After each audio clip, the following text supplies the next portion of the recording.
Hey everybody, happy Friday out there. Trey Griggs here with Beta Consulting Group, and it is Finish Strong Friday. So whatever you're doing today, get after it with everything you got.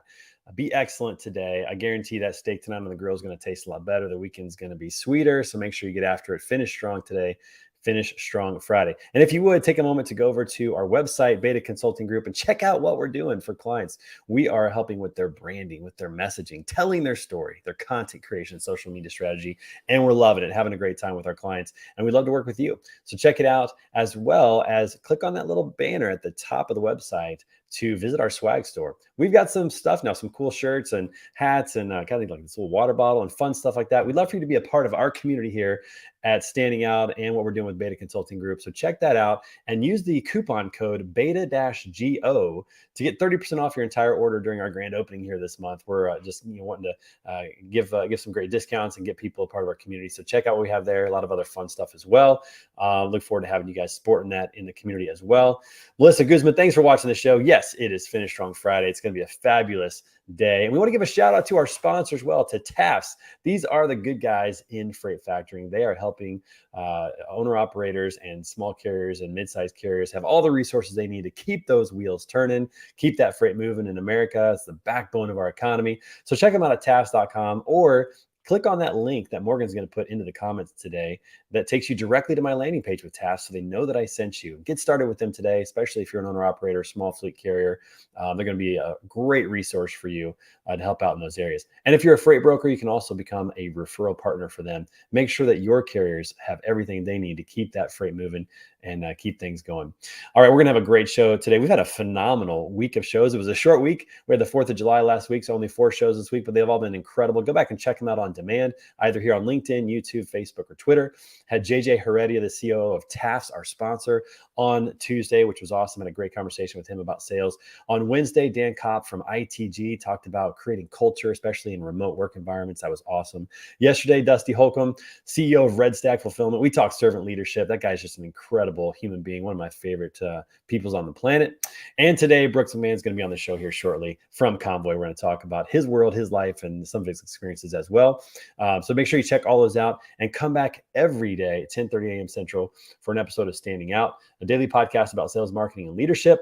And just a little heads up, we are getting really close to episode 100. That's going to happen on Wednesday, July 22nd. What day is it? I'm not sure which day of the week. 20th. Sorry, excuse me, July 20th. Episode 100 is going to be July 20th. We got some special things planned for that episode, so make sure you come back and check that one out as well. This is episode 92 of Standing Out. And without further ado, let's bring on our guest today. We're going to have a great conversation. Everybody give it up for my good friend, Brooks McMahon. Brooks, what's up, brother? Hey, man. How are you? I'm good, man. How are you doing? Good. Happy Friday. Dude, first of all, we got to get something on that wall. That is the widest wall I have seen in a long time, man. I'm in our office here in downtown Seattle, and yeah, the conference rooms are a little bare. Yeah, we got to get something good up there. Get it like the Seattle skyline or something, good up there. That'd be awesome. But it definitely helps you stand out. Exactly. Get something, Yeah. man. Throw something up there, which is great. So excited to have you on the show today. And a shout out to Freight Sensei Scott Watanabe. Thanks for being on the show, Matt. Thanks for joining the show as well, Matt Left. There are a lot of good people in the comments today. By the way, if you're watching the show, tell us where you're coming from today. Where are you watching the show from? We always want to see where people are coming from today. All right, Brooks. So it's been a little while since we met. We were just talking about this before. It's probably 2019. I think I was at Trucker Tools back in the day. Yeah, 2018 or 2019. Somewhere in there. Yeah. All the years are kind of running together at this point, looking back. Absolutely. Anything pre-pandemic is kind of like a wash. It's kind of, it was pre-pandemic. It's all blends together. Yeah, exactly. For those who may not know who you are or what you're doing, give us 30 seconds about who Brooks is and what's going on at Convoy. Yeah, happy to. So I currently lead up business development and partnerships at Convoy. We're a leading digital freight network here based in Seattle, office in Atlanta as well. Before Convoy, I spent the better part of 20 years working for a mix of small and mid-sized companies, a few startups mixed in there, mostly in general management, sales, account management, and business development roles. And most of my career has been in 3 main categories. The early years, I was in digital media licensing.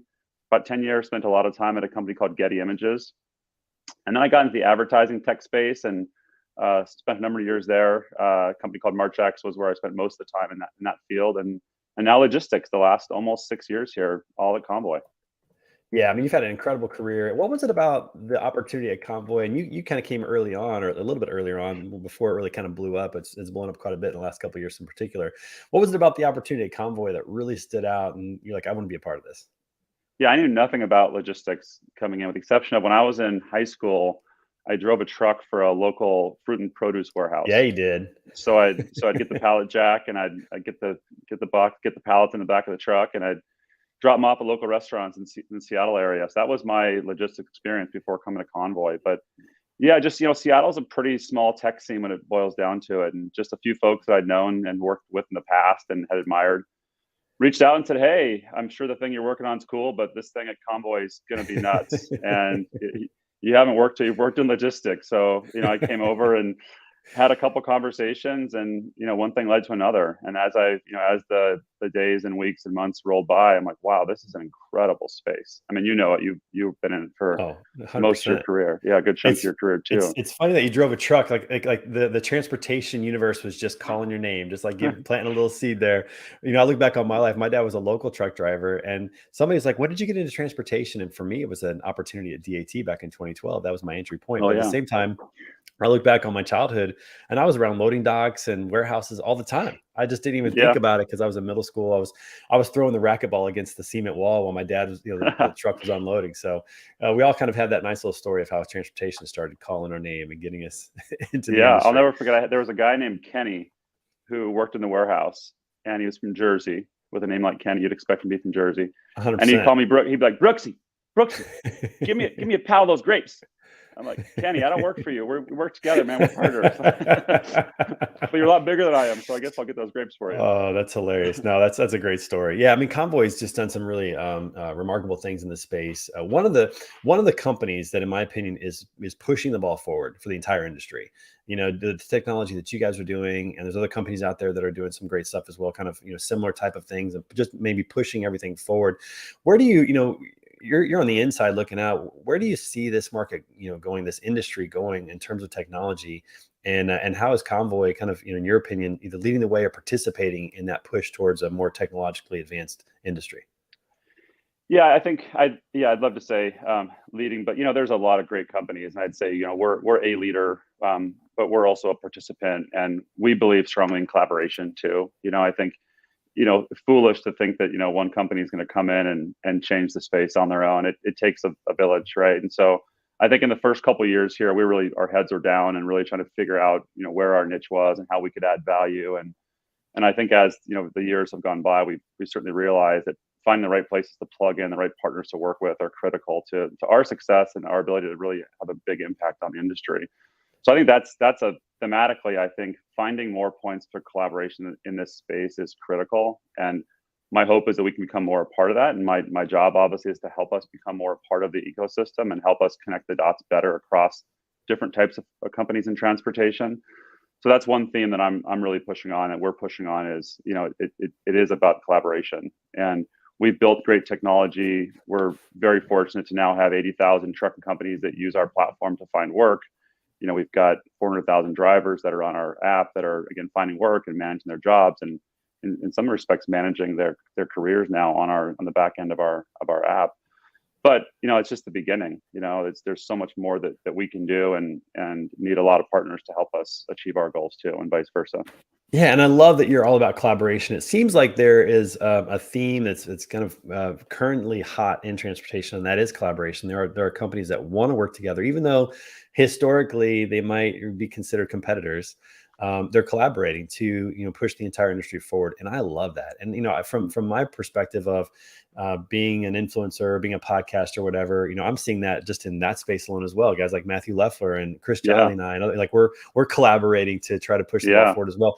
I think people who are willing to collaborate win a lot more in the long run than the people who think they got to go it alone and they have to solve all the world's problems themselves. I agree. And I think that's really valuable, especially for a company like Convoy that's huge. I mean, you guys are massive. You could probably go it alone if you wanted to. But I love the fact that you think collaboration is really important, and the companies like you are a part of, the TIA and TMSA and some of these other organizations, just to help out and have a voice and to lend the experience that you guys have. I love it, man. I love what you guys are doing. Appreciate that. Yeah, and I think I give a lot of credit to Dan and Grant for just the humble way they've gone about it too. I mean, I think Seattle tech company, reputationally, it's like, oh, this company is coming in. They think they're smarter than everybody else. Think they're better than everybody else. It could not be further from the truth. Like the respect that Dan and Grant and our company has for what this industry has enabled before us. We're only 6 years old, right? We're newbies here. We've done nothing yet compared to like all the companies that have been doing this for decades and decades. And so, anyways, we're humble. We still have a lot of work to do. We've made a lot of progress, but a long ways to go. So appreciate that. Yeah. No, I love that. And you're right. Any Seattle tech company gets that Amazon effect, right? Like, oh, they must think they're like Jeff Bezos. They're Jeff Bezos' disciple or something like along those lines. But no, I think you're right. Just the respect that you guys have for the industry and for other people in the space and wanting to work together is just so critical. Melissa, 100% people collaborate, win long run. It's just so true. I mean, I could just shout out to so many people like my friends at LGI or Jordan Reber at ARL Network, and just so many people that are just willing to set aside these competitive differences to help the industry move forward. It's really powerful, which is cool.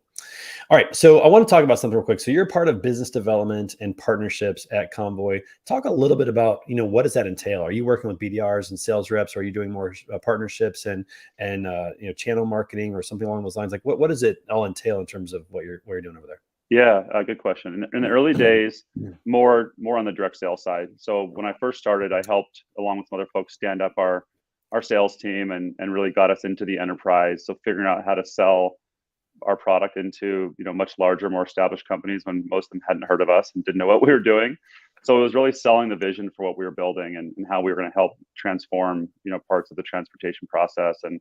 And so I ended up building out a enterprise sales and account management team, again, along with some other great leaders and partners here internally at Convoy. And then about 3 years ago, I was sitting down with Dan, and we were both sort of acknowledging that we'd made a lot of progress. We were figuring things out on the sales side, but that we were just sort of not as involved in the ecosystem as we wanted to be and needed to be. And he just said, hey, I think while finding incredible sales leaders is really hard, I think finding someone that can do sales and build relationships and now knows the industry and knows how Convoy works and our value system is really hard. So now that you have a sense of how we operate and the industry around us from having gone to the conferences and get to know people, you're the right person to really start to build out this partnerships and this ecosystem team. And we'll find somebody else to backfill you on the revenue side of the business. And so, yeah, I moved over into this role about 3 years ago. It's really across our marketplace. So on the demand side or on the shipper side, my team helps build partnerships with companies that plug into our customers' workflows. So think about TMS platforms, visibility platforms, et cetera. So my team orchestrates and manages those partnerships on the demand side. We work with other 3PLs and managed transportation companies, right? So to support their customers through those engagements. On the other side of the marketplace, on the trucking side or carrier side, we offer a lot of value-added services to our carriers, from fuel cards, financial services, tire discounts. We launched a program called Truck Gas Savings about 2 years ago, which kind of bundles that all together, and which has been really popular with our carriers. And then a lot of our data and tech partners as well flows through my team. And then last but not least, I tend to get involved with things that don't fit squarely in the core business. So we launched a program in November called Convoy for Brokers, which, to our discussion earlier, is really opening up our network for other 3PLs and truckload brokerages to tap into our capacity. Yeah, that's fascinating to think about that, because I think that when you first hear that, you think, who would do that? Why would they do that? Why would they kind of create this opportunity? And yet, I think in many ways that collaboration really does make a lot of sense. And when you think about, I wanted to ask you this question. You've had to learn a lot about the industry, coming from not really being in the industry, learning a lot, going to conferences, figuring out, how it works, how Convoy works. And then now you're working to build these partnerships. What's more valuable, what you know or who you know? That's a great question. They're both important for sure. Relationships matter a ton. I think who I'd probably say who you know. An example would be, to kick off this Convoy for Brokers program, because the relationship that Dan and then subsequently myself had built with James Reed over at USA Truck and George Henry and that team. They were the kind of flagship partner to help us launch that program and to really give us feedback and eat the dog food early on. And that was because of the relationship that, because of the people that we knew that we thought might take a chance and go out on a limb and give it a shot.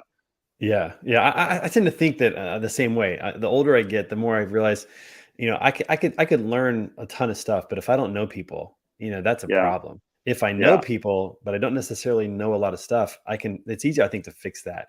So, yeah, being a people person, being able to network, being able to, talk to people and know people, I think is so critically important in your role. And I've kind of seen that in my own life. I've even talked to my kids about this because I think about college now with the exception of a few things like being a doctor or lawyer or something like that, you can learn how to be an accountant on YouTube yeah, if you really wanted yeah, to, right? You yeah, can learn how to, all these different things. You can learn quite a bit on YouTube.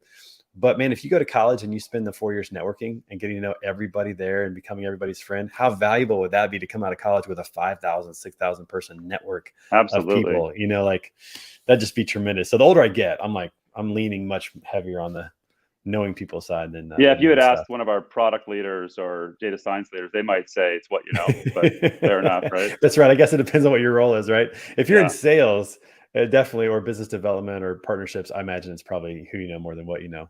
That's for sure. So you're a former athlete. Played basketball in high school.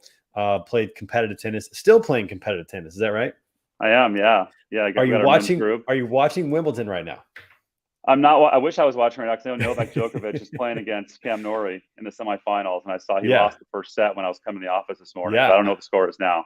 And But Nadal had a yeah, really I'll tune tough in later. match on I guess it And was I'm not sure if Wednesday. you saw, but he tore his abdominal and had to pull out of the Did he tournament too. really? Oh, I did not see that, Yeah, but I saw. I mean, it was a struggle, but it's fun to watch a high level tennis like that, especially Wimbledon.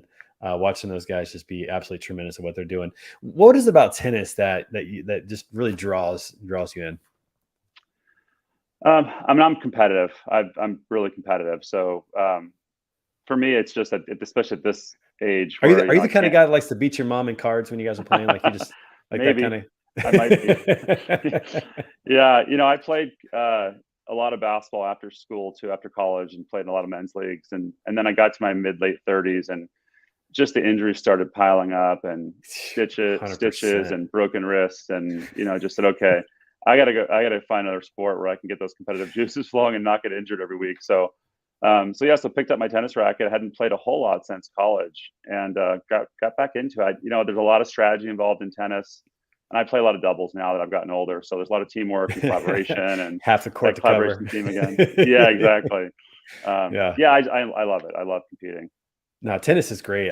One thing I loved about tennis, it's an individual sport, first of all, so I love that. I mean, it's on you, but there's a lot of strategy involved, and it's a great exercise, and it's just a lot of fun. The only thing I don't like about tennis is if I went up against you, for example, you're 6'2" and you probably serve at 110 miles an hour. Like I can't compete with that. Like in golf, nobody's like making my golf ball move or do anything different. Like I can just hit the golf ball, but in tennis, if I went up against somebody that was better than me, that was pretty brutal. There's not much But I can after do pi- about it. but after picking up golf just a year and a half ago during the pandemic, I hadn't played golf since I was 13, and back then I played short nines. I never really played golf until 2 years ago, and man, that's a humbling sport. I It's am. Oh, Yeah. Golf is one of the few sports where from day to day, it can look like either you're a great player or you've never touched a club. And there's no other sport I yeah, think that it feels that way. yeah, Basketball, you're going to shoot and they're going to look pretty similar and you're probably going to shoot very similar that day. yeah, Tennis, you're probably going to serve it pretty similar that day. It's not going to yeah. look like you've never picked up a racket, but man, golf can be very, very, very I humbling. just can't put it all together. One day I'll drive well, and then I can't hit Oh, my welcome to the approach. club. Can't I mean, hit that's my why we all have day approach. jobs. Yeah, You know? I never can putt, but sometimes I can drive, sometimes I can chip. Yeah. Yeah. Yeah. So some beautiful courses up too. Have you ever been to Chambers Bay up in Seattle? I haven't yet, but I need to. I'm Oh, hearing that's an that. amazing piece of property up there. Beautiful place up Yeah. there and see a I'm lot going of to great golf courses there. McCormick Woods this weekend, which I heard is a great Nice. course too. Yeah. Nice. That's awesome. Yeah. So the reason I bring this up is because, a lot of salespeople, business development people, when they're talking about sales, when they're talking about that, they want to go after people who are athletes, who are college athletes, which I think is a good thing because being competitive, being ambitious, those are good things, especially in sales. But I'm curious if you have thought around like which types of athletes make the best sales producers, which ones have really done the best. And I don't know if you have any thoughts on that. I'm just kind of putting you on the spot, but I'm just curious about that. Yeah. I agree that I've had a lot of experience working with and hiring athletes as well, especially in sales. I don't see any common threads across the types of sports they did, though. I can think of folks that played football, folks that played baseball, folks that play tennis, but I think Team it's sports versus individual. Any difference on this? not really, not that I've noticed. Yeah, no, but I think a lot of the traits that you have to, to have to be a successful athlete, definitely translate, right? You're talking about. I saw your interview with John Rattay too, and I couldn't agree more. Just Yeah.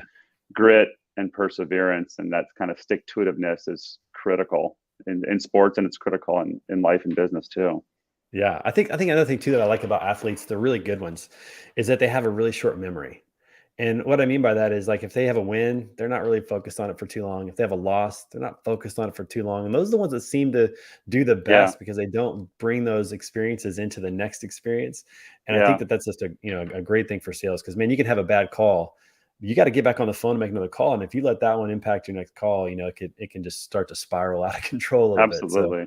I Yeah, love finding people that I like two types of athletes. I like the ones with a short memory, and then I yeah, like the ones with the least amount of talent. So, yeah, talking to me about their career, like if there's somebody that was like, always on the all-star teams or, whatever, and they never really had to practice, that's like a red yeah, flag for me. Like, okay, wait a minute, you're rolling on talent. And I love yeah, Tim Tebow used to say, hard work beats talent when talent doesn't work hard, you yeah, know? And so I love yeah, finding those guys that maybe weren't the most talented, but they had this attitude of working hard and persevering, getting through it. yeah. Those ones Figuring I things think can out. sell. Yeah, exactly. Yeah, a Right. lot of life and work is about figuring things out.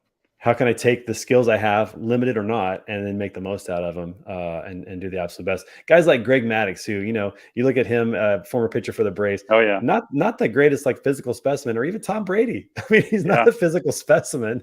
He yeah, doesn't look like a daunting athlete, but yet he figured out how to make the most of what he had, and yeah. Yeah, obviously a lot of we had success. our version of Greg Maddux in Seattle. A guy named Jamie Moyer. I just remember Oh that yeah, yeah, I remember Jamie left-handed, Moyer. Yep, never threw 85 miles an hour, but right. can get guys out, got guys out. Right. Right, right. Adam Yeah, Wainwright's in that part of his career right now, here at the yeah, car in St. Louis, where I went to a game the other day and he couldn't hit 90 miles an hour with a fastball anymore. He just can't do yeah, it. But he's yeah, throwing 66-mile-an-hour curveballs and changeups, and so then when he throws the 88, he can sneak it by sometimes. So the good athletes figure out how to make it work with what they have and have that work ethic, and I just love that. So I wanted to bring that up and see if you had any thoughts around that. All right. So Brooks, where are things headed with Convoy? What are you guys doing now? What's kind of the big push? What are the challenges that you're facing now in your role, and how are you overcoming those? yeah. I think a lot of it's staying focused. That's as you know, being in logistics, it's tempting to do everything, right? And I learned a long time ago, you can do anything, but you can't do everything. So for us, it's about focus and focus on what our strengths are, and really getting lean and mean, and continuing our mission of transporting the world with endless capacity and zero waste. And That's and I can imagine that as you get bigger, as you have more resources available, that it can be tempting to kind of veer off track and maybe, well, let's try this or let's try that. And sometimes that's good, right? If it goes to that vision, but I can see how sometimes it can be distracting as well. yeah. So I think we've thought about international expansion. We thought about moving into other modes, and someday I'm sure those things will all happen. But for now, we're really focused on delivering great experiences for our customers, and hopefully continue to build out a great network that our carriers want to participate in, right? And so yeah, a lot more of the same, I would say. A lot, hopefully building great products and features for both sides of our marketplace, and delivering on the promises that we're making to our customers. Yeah, and I think that starts at the top. Like you have to have leadership that can stay focused and keep everybody kind of moving in the right direction. Because how many people do you have on your team now overall? What's the head count We there? have about 1,200. Yeah, and I can imagine that can get pretty pretty wild, kind of moving things around. Yeah, we got to keep everyone focused for sure. Yeah. Well, let me ask you one question about business development and going back to your days. A lot of companies kind of dream about being where Convoy is from a success standpoint. A lot of startups and fast growing companies. What are some of the biggest mistakes in terms of business development that like Mm. fast growing or new startups tend to make? What do you see, or what have you experienced? What do you guys try to avoid? Yeah, I mean, I think part of it's what we were just talking about, which is not having enough focus, right? So assuming there's sufficient TAM, total addressable market in the business that you're in, you don't have to sell into all segments from the get-go, all geographies, all verticals. You don't want to be in a position where you're sort of spraying and praying and hoping that you land someone so you can get going, right? That can take you down some pretty nasty paths. I think you want to know kind of what your strengths are, and who your target audience is, and what value props are likely to land. And you have to try and iterate and learn But I think if you add too many variants into it too early on, you kind of end up being not really valuable to anybody. So I Yeah. think that's one, certainly that I've learned and we've learned is, have some focus, like know who your audience is, know what's landing with them, start to build some momentum, and then think about, okay, how do I expand into another region, another category, another segment? And I think we've, for the most part, done a pretty good job with that at Convoy. There have been times, again, where we've sort of dipped into different segments probably prematurely and had to kind of come back to the mean. And but for the most part, I think we've stayed pretty focused. Yeah, it's good once you kind of figure out, exactly what your strengths are, what your niche is, just kind of hammer that home. And I think it provides opportunities to expand later on down the road. But I think it's real easy to be like, oh, especially for founders who are idea people, they're visionary kind of people. Like, ideas come and go. Yeah, Trying to grab the ones that catapult the vision even more, and yeah, letting go of the ones that don't. It's a challenge. I'm seeing that myself right now. Of, yeah, starting Beta Consulting Group, like, okay, we could do this, but is that the best thing for us? And trying right. to figure all that out. It's really, really challenging to make Another that another happen. one I'd say another one I'd say is for hiring and sales. I think you want to hire in once you've if you see something working, you want to hire in pairs typically, meaning never hire one person of a single role, right? You hire one person, they kill it, you're like, oh wow, it works, and then you go hire 10, right? And so all of a sudden you're like, oh crap, I had a false positive there. Actually wasn't the right profile or the right type of role to hire right now for where we are in our journey. So I think if you see something working, make sure it's working before you actually then step on the gas and double or triple or quadruple down. I think a lot of startups make that mistake is they hire their first SDR or their first AE and they happen to hire a rock star, right? Like the person that's like the top of the mountain, which is great, but they assume that what that person did or is doing is going to work for everybody. And so make sure you have have developed a pattern before you step on the gas. Yeah, that's a really good tip. Hiring in pairs and kind of seeing what works, making sure that if two people can do it, then 10 people can probably do it. But just because one can do it, or the flip, if one person can't do it, it doesn't mean it's not possible. That's right. Like you get a false positive that way as well, or a false negative, I guess, if you want to call it that, in that way, and say, oh, well, I guess nobody can sell this product. Well, maybe that person just wasn't the right person That's for it, or right. maybe the process wasn't in place to support that. So that's really great advice. I love that. It's more costly to do that, especially if you can only afford one, but I think the value you get from what you're talking about, that's really critical. Again, if you get two that can do it, or if you get one that can and one that can't, at least it kind of gives you some data to work with and figure things out. Yeah, and So if you can't hire two, you hire one, and then if they're having success, especially, then hire the second one, and you can compare, right, and see, yeah. okay, what is this person? And plus, they learn from each other, right? So I think it's good to hire in pairs early Oh on. yeah, I would 100% agree with that. And it provides, especially with sales, it provides the team mentality right away and provides some competition. Because if you hire one, you just can't gauge, are they overperforming? Are they underperforming? Could they do more? Are we asking too much? I think you get a That's lot right. better feedback whenever you have more than one, which is great advice. Well, Brooks, we're coming up on 30 minutes. I'm telling you, man, this stuff flies by. We could talk tennis and all kinds of other things moving on. But I Absolutely. appreciate you being on the show today, man. Thanks for being on. Thanks for having me. I appreciate it. I know we're gonna have to have you back on real soon, which would be great. And everybody, just as a reminder, first of all, thanks for being in the comments, Matthew, Melissa, and Scott, and Morgan. Thanks you guys for watching and being a part. Make sure you come back every day at 10:30 for an episode of Standing Out. We're gonna have a great episode on Monday. My good friend Andy Tooley, the president of Sethmar Transportation, will be here. And remember, it is Friday, so we've got episode 114 of The Word on the Street coming up at noon right here on LinkedIn Live, Facebook, Twitter, and YouTube. So we'll see you guys then. Everybody have a wonderful weekend, and we will talk to you